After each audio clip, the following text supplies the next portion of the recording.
കൂടുതൽ വിവരങ്ങളുമായി ദോഹയിൽ നിന്ന് അൻവർ പാലേരി ചേരുകയാണ് തത്സമയം. അൻവർ, ഇറാനിലെ ആണവ നിലയങ്ങൾ US നടത്തിയ ആക്രമണത്തെ അറബ് രാജ്യങ്ങൾ ശക്തമായ ഭാഷയിലാണ് അപലപിച്ചിരിക്കുന്നത്.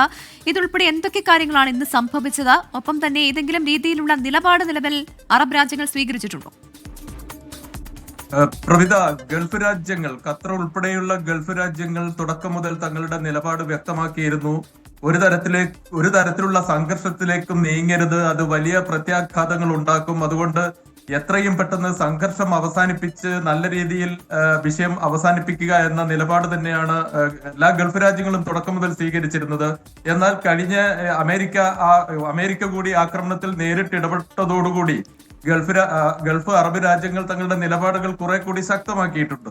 ഒരു തരത്തിലും ഈ സംഘർഷ സാഹചര്യം മുന്നോട്ട് പോകരുത് എന്ന് എല്ലാ രാഷ്ട്ര നേതാക്കളെയും ബന്ധപ്പെട്ടുകൊണ്ട് ഗൾഫ് രാജ്യങ്ങളിലെ ഭരണാധികാരികൾ നിരന്തരം സംസാരിച്ചുകൊണ്ടിരിക്കുന്നു. ഇന്ന് ഖത്തർ അമീർ തന്നെ, ഇന്നലെയും ഇന്നുമായി ഖത്തർ അമീർ പലതരത്തിലുള്ള ഇടപെടലുകൾ ഒട്ടുമിക്ക ലോകരാഷ്ട്ര നേതാക്കളെയും ബന്ധപ്പെട്ട് ഈ സംഘർഷം എത്രയും അവസാനിപ്പിക്കുന്നതിനുള്ള ഒരു സമവായ നീക്കം എത്രയും വേഗം ഉണ്ടാകണമെന്ന് ആവശ്യപ്പെട്ടുകൊണ്ടിരിക്കുന്നു. അതുപോലെ തന്നെ GCC രാജ്യങ്ങൾ ഓർഗനൈസേഷൻ തന്നെ, ഗൾഫ് സഹകരണ കൗൺസിൽ തന്നെ ഒറ്റക്കെട്ടായി ഇന്ന് പ്രസ്താവന ഇറക്കിയിട്ടുണ്ട്. ഈ സംഘർഷം മുന്നോട്ട് പോകരുത്. അതുപോലെ UAE-യിലെ അൻവർ ഗർഗാഷ് വളരെ വ്യക്തമായി കാര്യം വളരെ വ്യക്തമാകുന്ന തരത്തിൽ തന്നെ നിർദ്ദേശം നൽകിയിട്ടുണ്ട്.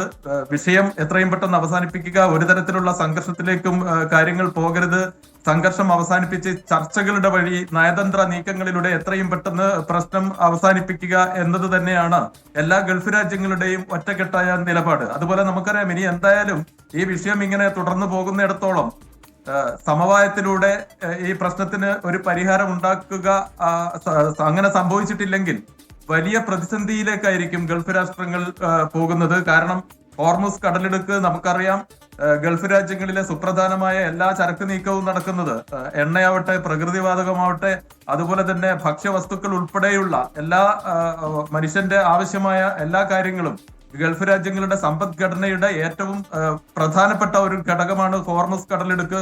ഈ ഹോർമുസ് കടലിടുക്ക് ദിവസങ്ങളോളം അടഞ്ഞു കിടന്നാൽ തന്നെ അത് ഗൾഫ് രാജ്യങ്ങൾക്കുണ്ടാക്കുന്ന സാമ്പത്തിക നഷ്ടം, സാമ്പത്തിക പ്രത്യാഘാതം നമ്മളൊക്കെ ഊഹിക്കുന്നതിനും വളരെ വലുതായിരിക്കും. പ്രവിത, ശരി. അൻവർ പാലേരിയാണ് ഖത്തറിൽ നിന്ന് വിശദമായ വിവരങ്ങൾ നൽകിയത്. GCC ഉച്ചകോടിക്ക് ശേഷം, അതായത് GCC യോഗത്തിനു ശേഷമുള്ള വിവരങ്ങളാണ് ഇപ്പോൾ ദോഹയിൽ നിന്ന് അൻവർ പാലേരി നൽകിയത്.